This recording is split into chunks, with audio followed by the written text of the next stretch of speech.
اهدنا الصراط المستقیم۔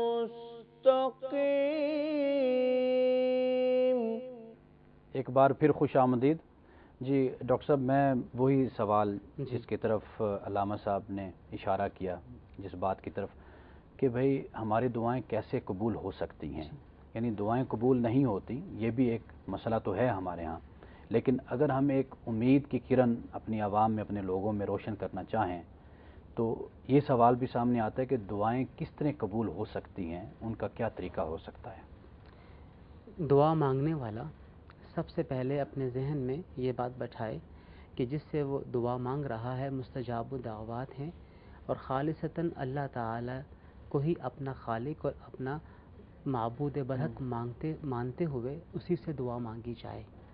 یعنی خالصتاً اللہ وحدہ لا شریک کی وحدانیت کا اقرار اس کے ذہن میں ہو، اور دعا مانگتے وقت یہ مستحضر رہے کہ وہ اللہ تعالیٰ کے حضور، اپنے مالک کے حضور موجود ہے۔ دوسری چیز یہ، جس طرح بات ہوئی حرام رزق کے حوالے سے، حدیث مبارکہ میں آتا ہے ایک آدمی کا کھانا حرام کا ہے، اس کا پینا حرام کا ہے، اس کا لباس کا حرام کا ہے، تفانہ یستجاب له دعا، اس کی دعا کی مقبولیت کیسے ہوگی؟ تو اپنے جسم پہ پہنے ہوئے لباس کے بارے میں، اپنے کھانے پینے کے بارے میں، اور حرام رزق اگر پیٹ میں چلا جاتا ہے تو حدیث مبارکہ میں آتا ہے کہ 40 دن تک اس کی دعا قبول نہیں ہوتی۔ پہلے اس پہ تیقن کر لیں کہ جو آپ کے وجود کے اندر مال ہے، ظاہری طور پہ یا باطنی طور پہ، وہ آج کے دور میں تیقن ہو سکتا ہے، انسان کر سکتا ہے، کرنا چاہے بالکل کر سکتا ہے، ہو سکتا ہے۔ آج کا دور کوئی زمانہ جاہلیت سے زیادہ گندا دور نہیں ہے۔ یہ تیقن کر سکتے ہیں، بالکل کر سکتے ہیں، اور خاص طور پہ انسان کو وہ رقم جو کہ ہدیتاً تحفتاً دی جاتی ہے، اس کے اوپر تو ہم 200% یہ کہہ سکتے ہیں کہ وہ انسان کے لیے حلال کی رقم ہے، چاہے جہاں سے بھی آئے۔ اگر آپ کو یہ یقین ہے کہ دینے والا بھی صحیح طریقے سے کام کر رہا ہے اور وہ آپ کو بغیر کسی غرض کے دے رہا ہے، تو اس کے جائز ہونے کے اندر کہیں پر کوئی مذائقہ نہیں ہے۔ پھر دوسری بات، تیسری، ہمارے ہاں کیا اس چیز کا، جو ہمارے اکابر یا بڑا طبقہ جو موجود ہے، وہ اس چیز کا فرق کرتا ہے کہ بھئی یہ جو آ رہا ہے، یہ طبقہ بتائے گا نا، بڑا طبقہ بتائے گا، کون ہے، میں بڑے طبقے میں شمار، میرا شمار بڑے طبقے میں نہیں ہوتا ہے، اس طبقے کا نام نہیں لے سکتا، لیکن کم از کم یہ ہے کہ جو تحائف، ہدیے اور جو تحفے یا نذرانے جو وصول ہوتے ہیں، ان کی کیا صورت ہے؟ کبھی اس پر کسی نے نظر رکھی ہے؟ نظر دیکھیے، ہمیں صرف اپنی ذات سے غرض ہے اس مقام کے اوپر، کیونکہ قرآن کریم میں جو انسان کو ٹارگٹ کیا گیا ہے وہ فردن ٹارگٹ کیا گیا ہے کہ فرد اپنے آپ کو صحیح کر لے گا تو پورا معاشرہ، پورا کا پورا معاشرہ صحیح ہو جائے گا۔ تیسری بات یہ تھی کہ دعا سے قبل اور دعا کے بعد اللہ تبارک و تعالیٰ کے پیارے حبیب صلی اللہ علیہ وآلہ وسلم پہ اگر درود و شریف پڑھا جاتا ہے تو اس سے بھی دعا کی قبولیت میں زیادہ چانسز جسے آپ کہتے ہیں وہ ہو جاتے ہیں۔ اچھا، ہمارے ساتھ ایک کالر ہیں، کال لے لیں جی۔ السلام علیکم۔ وعلیکم السلام، علامہ صاحب کیسی طبیعت ہے؟ جی ٹھیک ہوں الحمدللہ۔ سر میرا علامہ نہیں ہوں، علامہ میرے سامنے بیٹھے ہیں۔ اگر ایک بندہ جی اس کو دعا مانگنے کا طریقہ نہیں آتا، جی، اس کی دعا میں اتنی عاجزی نہیں ہوتی، تو کیا اللہ تعالیٰ اس کی دعا قبول نہیں فرماتے؟ جی ٹھیک ہے، یہی سوال ہم اپنے علماء کے سامنے رکھتے ہیں۔ جی علامہ صاحب، میں پہلے چاہوں گا کہ آپ اس کا جواب دیں کہ اگر ایک شخص ہے وہ پورے آداب اگر ملحوظ خاطر نہیں رکھ رہا تو کیا اس شخص کی اللہ دعا قبول نہیں کرتا؟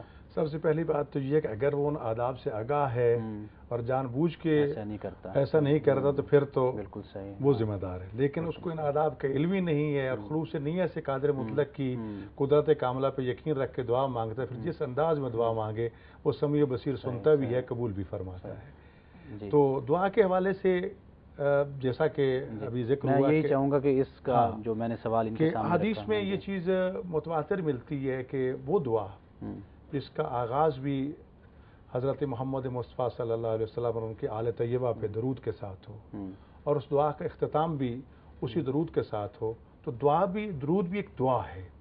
یہ وہ دعا ہے جسے اللہ تعالیٰ ہر زبان سے نکلنے والی یہ دعا، مسلمان مومن ہے، فاسق ہے، فاجر ہے، نمازی ہے، پرہیزگار ہے، متقی ہے، اس دعا کو اللہ قبول فرماتا ہے۔ تو جب یہ صورتحال ہو تو حدیث میں ہے کہ اللہ دعا کا پہلا حصہ بھی قبول فرما لے اور آخری بھی فرما لے، تو اللہ فرماتا ہے مجھے شرم آتی ہے کہ درمیان کے حصے کو میں قبول کیوں نہ کروں۔ ایک چیز۔ دوسری بات یہ ہے کہ اللہ تعالیٰ کے وہ منتخب برگزیدہ نمائندے، ان کو وسیلہ بنا کے دعا کرنا بھی استجابت دعا کا باعث بنتا ہے. جس طرح بہت سی روایات میں موجود ہے کہ پینتن پاک کا وسیلہ دے کے اللہم بحق محمد و انت المحمود و بحق علی و انت العالی و بحق فاطمہ و انت فاطر السماوات والارض و بحق الحسن و انت المحسن و بحق الحسین و انت قدیم الاحسان. یہ ایک وسیلہ قرار دے کے، لیکن اس میں بھی وہی تصور رہے کہ دینے والی ذات وہ ہے. بالکل. اگر یہ کہہ دیا کہ خدا ریٹائر ہو چکا ہے اور یہ سب کچھ ہے تو یہ ایک تفویض والی بات آ جب جائے لفظ وسیلہ بول دیا تو بس ختم. دوسری بات یہ ہے کہ وہ دعائیں جو قرآن مجید میں انبیاء علیہ السلام کی زبان عصمت سے آئیں اور قرآن کا حصہ بن گئی، حکم ہے کہ ان دعاؤں کو پڑھو، یا پھر وہ دعائیں کہ جو ائمہ معصومین یا انبیاء نے اپنے طور پر بیان فرمائیں، ان دعاؤں کو اپنی زبان پہ جاری کرو. اس لیے کہ ہو سکتا ہے میری زبان میں وہ تاثیر نہ ہو، لیکن اس زبان عصمت سے، زبان نبوت سے، زبان امامت سے نکلے ہوئے الفاظ آج بھی وہ تاثیر اجابت رکھتے ہیں. لہذا جب وہ دعائیں مانگی جاتی ہیں تو اللہ تعالیٰ ان کو قبول فرماتا ہے.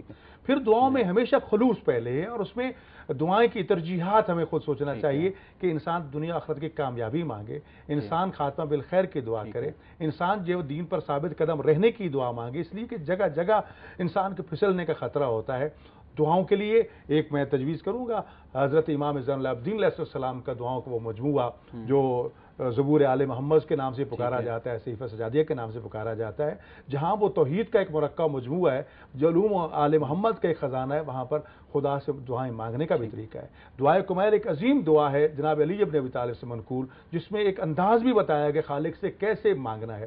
پھر اس کے لیے سب سے پہلے اعتراف ضروری ہے کہ میرا اللہ میں تیرا عاجز و ناتواں بندہ ہوں، گناہ گار ہوں، خطا کار ہوں، لیکن ہوں تو تیرا بندہ نا. اور خدا کا یہ القاب میں سے خدا کے نام یا سری الرضا، اے وہ ذات جو بہت جلد راضی ہو جاتی ہے کہ انسان اگر گڑ گڑا کے رو کے، یا میں نے پھر یہ ہے کہ میرے پاس سوائے دعا کی کوئی چیز ہے ہی نہیں، یا آنسوؤں کے سوا کوئی چیز ہے ہی نہیں. جب ایک تضرع آہوزاری اس صورت میں انسان آ کے دعا مانگتا ہے تو یقیناً دعا استجابت سے محروم نہیں رہتی. اچھا ڈاکٹر صاحب، مزارات پر بہت سی دنیا جاتی ہے، وہاں پر دعا کرتی ہے، لیکن ہم نے کچھ لوگوں کو ایسا بھی دیکھا کہ وہاں جا کر دروازے پہ جب پہنچتے ہیں تو اپنے جبین کو جھکاتے ہیں، ایک سجدے کی حالت میں ہوتے ہیں یا چومتے ہیں. تو ہمیں اس پر کیا ہمارے لیے آداب ہیں کہ ہم جب کسی قبر پہ جائیں، کسی مزار پہ جائیں تو کس طرح ہم دعا کریں؟ مختصر اس کا جواب دیجیے گا، وقت ہمارا ختم ہونے والا ہے. سوال آپ نے بہت ویسا کرتے جو کہ طوالت والا ہے جواب جس کا. بہرحال مختصر یہ کہ جب کسی بھی مزار کے اوپر حاضری ہو تو دل میں یہ بات ہو کہ یہ اللہ تبارک و تعالیٰ کا نیک بندہ ہے، اور اللہ تبارک و تعالیٰ کے ہاں ان کا مقام و مرتبہ رہا ہے، اور آج بھی ان کا مقام و مرتبہ اللہ کے ہاں مسلم ہے اور ان کا فیض جاری ہوتا ہے. وہاں پہ جا کے صاحب مزار کے لیے دعا کریں، ان کے درجات کی بلندی کے لیے دعا کی جائے، اور اس کے بعد پھر اپنے لیے دعا کی جائے اللہ وحدہ لا شریک سے ہی، اور ساتھ وسیلہ اس صاحب مزار کا کر لیا جائے.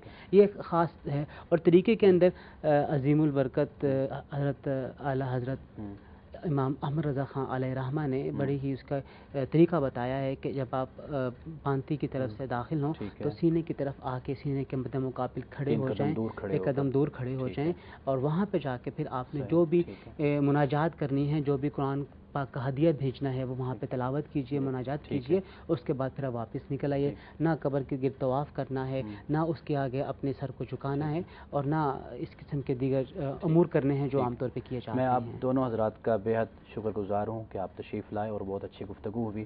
خواتین و حضرات، دعائیں قبول کیوں نہیں ہوتی، یہ سوال سامنے رکھنے کے بجائے آپ رب سے صرف دعا کیجئے، رب سے مانگیے.